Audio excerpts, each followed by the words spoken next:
Something came from Baltimore, Baltimore, Baltimore. Something came from Baltimore, Baltimore, Baltimore.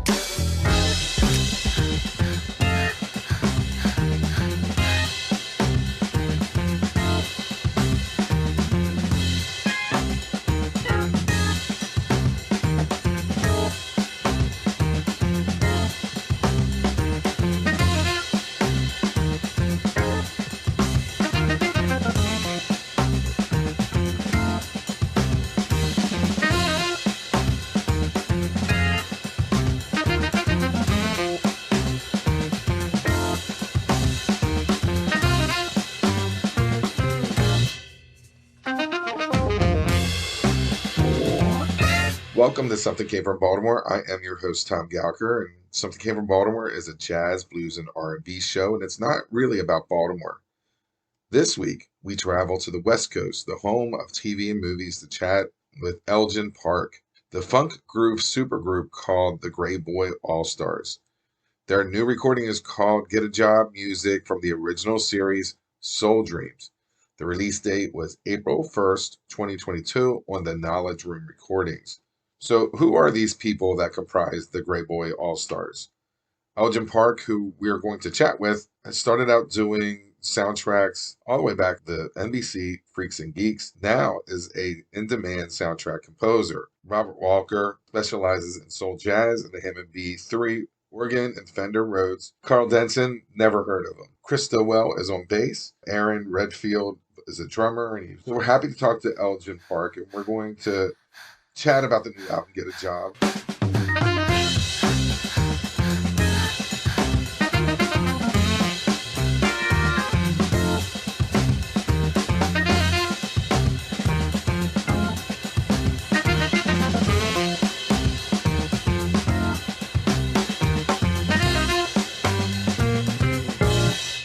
All right, Elgin Park, welcome to Something Came from Baltimore. Welcome to my Elgin Park recordings. Here you are. Where are you located right now? I know that San Diego is your home base for the group. I live in Glendale. The whole group all scattered all over America, or are you able to? No, three of the guys are in San Diego. Carl and Aaron and Chris are in San Diego. Robert and I are about 30 minutes away. Robert's in Pomona and I'm in Glendale. I need some hot guys from you.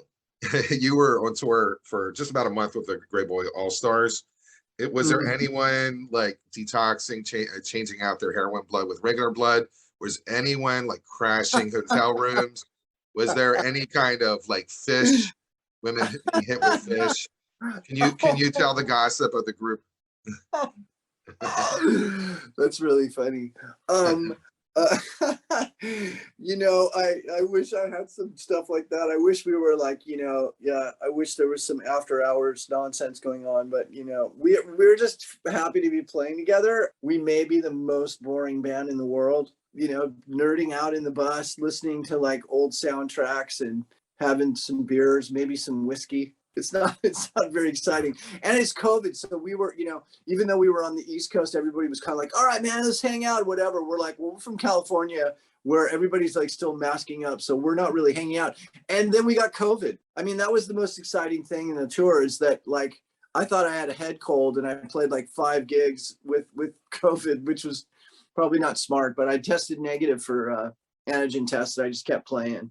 Robert and I got COVID. You're doing a lot of soundtracks now, yeah, and that's just like phenomenal work because I think if you have a hit, the music kind of lives on for infinity. It's one way to like inject yourself in the culture. As a person in my 50s, I feel incredibly fortunate to have anything to do with contemporary culture. I remember thinking about when I was younger and seeing like David Bowie, even when he was making like Let's Dance, I was like, that guy's so old. Yeah. Like, how is he part of contemporary culture? That guy's so, or even guys, and that was great. And he wasn't even that old. He was like 35 years old at that point, so to be an older person and still like at least be putting out vibes into the universe that people are looking at is pretty awesome. I remember seeing Live Aid, and I think it was Tina Turner and Mick Jagger. And I went, yeah. Wow, they're the 2 oldest people in the world just dancing. And they probably were late 30s. Yeah, Tina Turner was like, she was like 37 years old or something like that, I mean, and now those people are still playing. I mean, Mick Jagger, Carl says Mick Jagger like will fucking rock all day long at rehearsal. He sings for 8 hours. These people have incredible amounts of energy, and I hope that I can, you know, live that way and play for that long.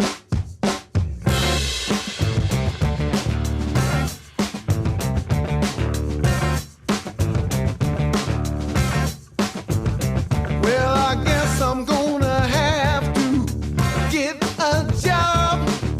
There ain't no place on the streets no more. You see, I've been hustling all my life, playing cards, dice, and other games, but I guess I got to quit. I got to get me a job. You made a point of saying get a job that's 100% live in studio. Obviously, you guys were all together. Were you like one take, two takes, or was it? I think it was probably one take, two takes. Yeah, I mean, I think we did that in 2 days. So that's a lot of songs. It's a broadcast series, Soul Dreams. I'm not familiar with Soul Dreams. I went on Wikipedia. Where is Soul Dreams? Is that something you're making up, or is that real? Soul Dream was a song that was the first song on our first record. So that's kind of where we started. And because we're playing soul music and we're all dreamers, we thought that was a good idea. Come on, just keeping it basic, man. And that's why it's there. Original broadcast on Nugs. That's it. Soul Dream.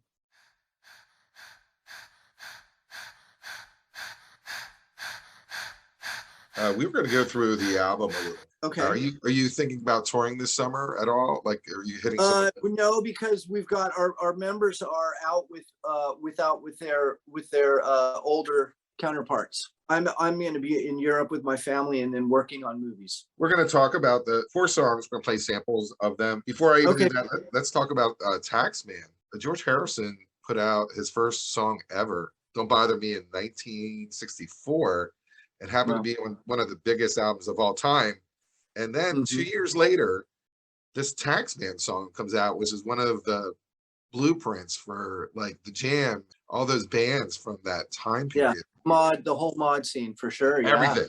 Yeah, the Kings and whatever. It just was crazy. Yeah. What a balloon of a 2-year span of like, I'll put out a song and then come out with this. You guys have some interest in it. I like how you guys did the arrangement on it. I love the Beatles. And I think that like just the testament to their writing was that so many people covered their music, you know, and it was always something like coming from that as a child. You know, one of the first things I ever had was the Apple 7-inches that were handed down from me from my brothers that I would listen to from on my little Fisher Price stereo, you know, radio player, a little plastic radio player next to my bed. I would listen to those things over and over and over again. And then as I got into this groove music, in the 80s, because I went to Berkeley and there was a kind of a resurgence of rare groove. After I came down to San Diego after a period of time in the early 90s, DJ Greyboy was spinning that stuff and I was kind of open to it. And then on a record or here or there, I'd hear like a George Benson cover of a Beatles song, or a Ramsey Lewis cover of a Beatles song, and a Gabor Szabo cover of the Beatles song, and all these different people covering these Beatles songs. And it sort of brought up my childhood and also reinforced this new music that I was listening to, which was old music, but new to me. And I felt an affinity for it. And then when we started playing Greyboy Allstars, it's like, oh my God, I can play this music. I can cover songs that I've loved my whole life. And there's the familiarity to it. At that time, when we started playing the song, not a lot of people knew who we were. So when we play a cover song and we do a spin on it, then it would be like something that, people can dance, and it's a familiar song, and it feels cool, and it feels cool to play. It feels cool to listen to it. There's so many reasons why, So then and again, why is it on the record? Because it's foundational to the group.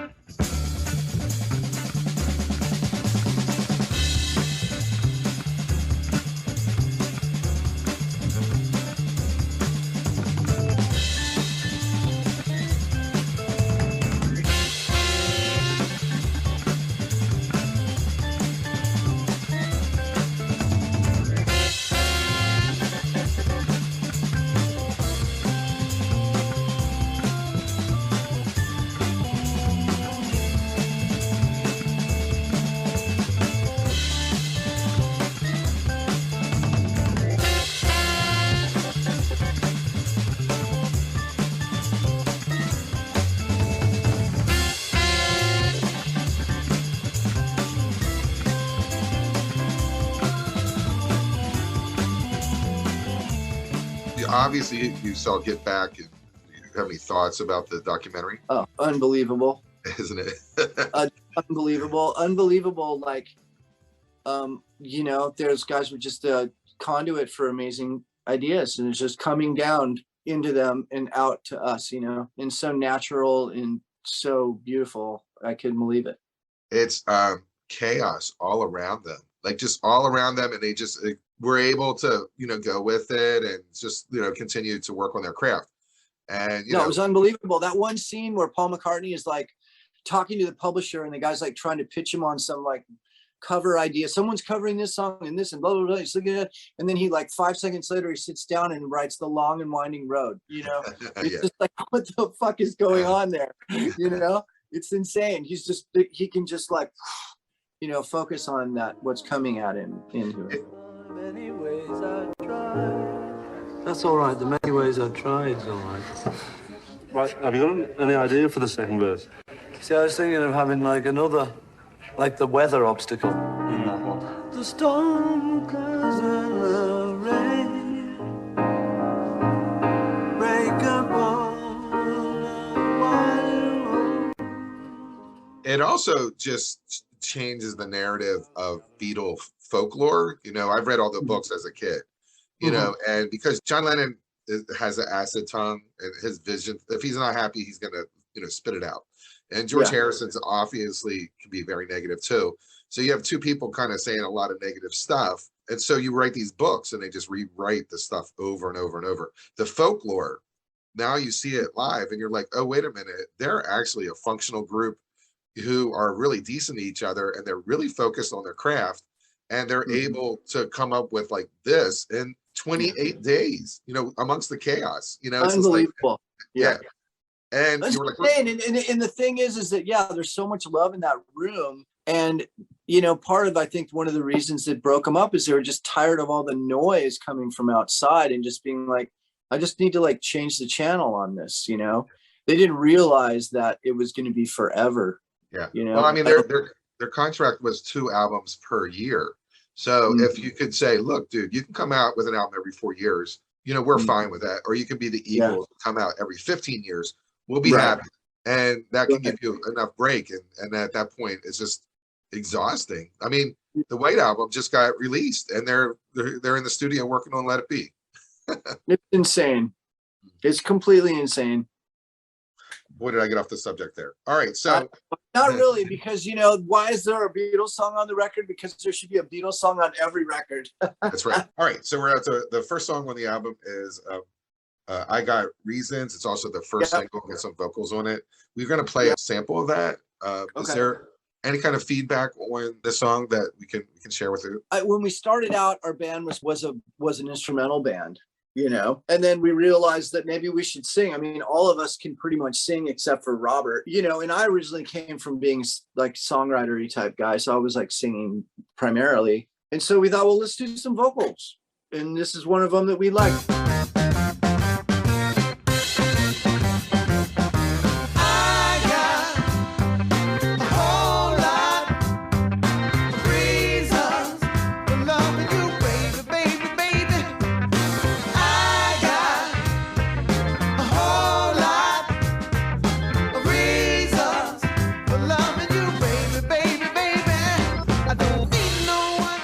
Before there was YouTube and everybody could like look at pretty much any rare, you know, 7-inch, you just look it up, or you can go on Discogs or whatever looking for stuff.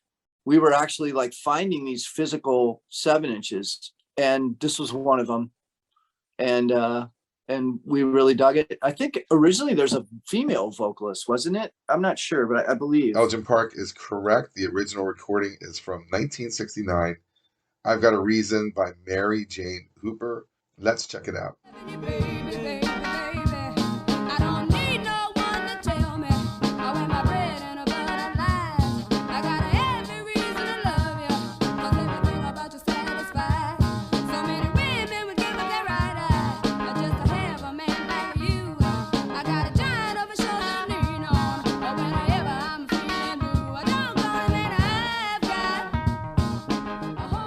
Now, Turn It On has a great solo from you. It's It's very jazzy, kind of laid back vibe to it. Can totally fit jazz formats. The whole song, but your solo is pretty awesome. I mean, again, and then going back to the very beginning of the group, you know, when we first started, there were 2 guitar players in the band, and I was a rhythm guitar player, and the other guy was like this super jazzy guy. He didn't even end up getting onto the first record, and he shall remain nameless, but he kind of choked. We played our first gig, and the guy choked. I was like, well, I'm not like a jazz soloist necessarily, but I like to play solos. And you know, everybody else is kind of covering the jazz angle. I feel like, you know, I came originally from like a rockabilly blues space. You know, I didn't study jazz guitar. Everything I've learned about jazz guitar, I've learned while I was in the Greyboy Allstars. And I continue to sort of pick up nuggets here and there, but I don't really consider myself a jazz guitar player. But you killed it on this one, so we're gonna. Okay, thanks. Okay. So,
So the thing is that I got hung up on Jug Eye, turn it on, and play it back.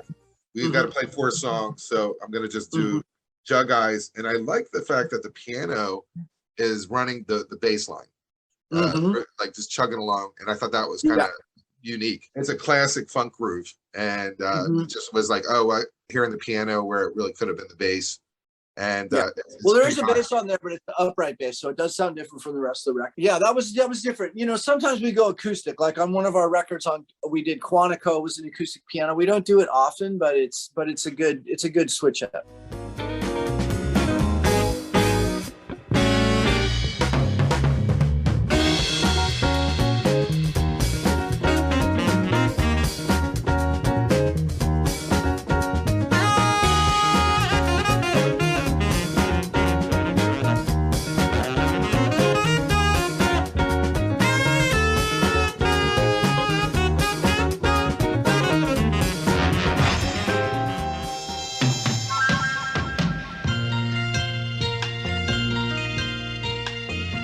Can turn the world on with her smile.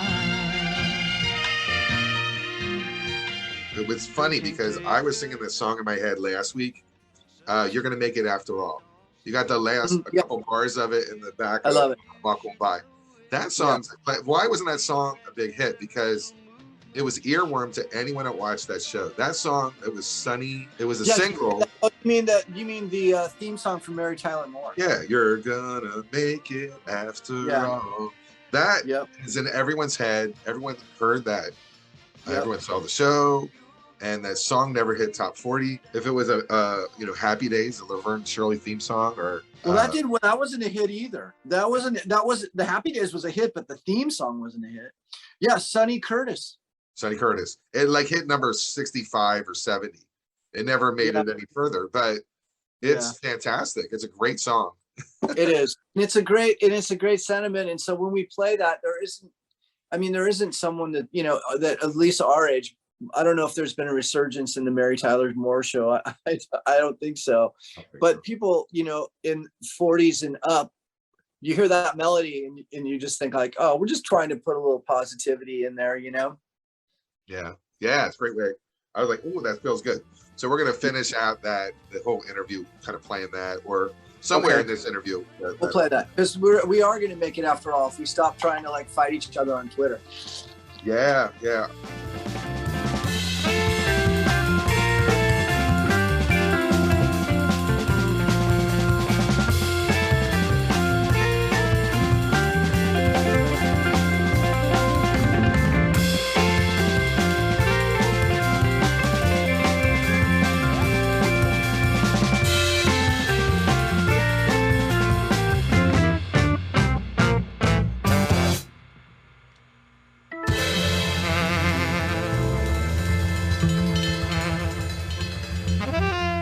Elgin Park, thank you for joining me today on Something Came from Baltimore. Right on. Thanks for having me. I hope you enjoyed our conversation today with Elgin Park from the Greyboy Allstars. The album is called Get a Job. Remember, Something Came from Baltimore is a show and a podcast. Please listen and subscribe, and then flip it to 5 people who like music just as much as you do, because we want you all to be a part of that Be More music scene. The show is over. Please have a great day today.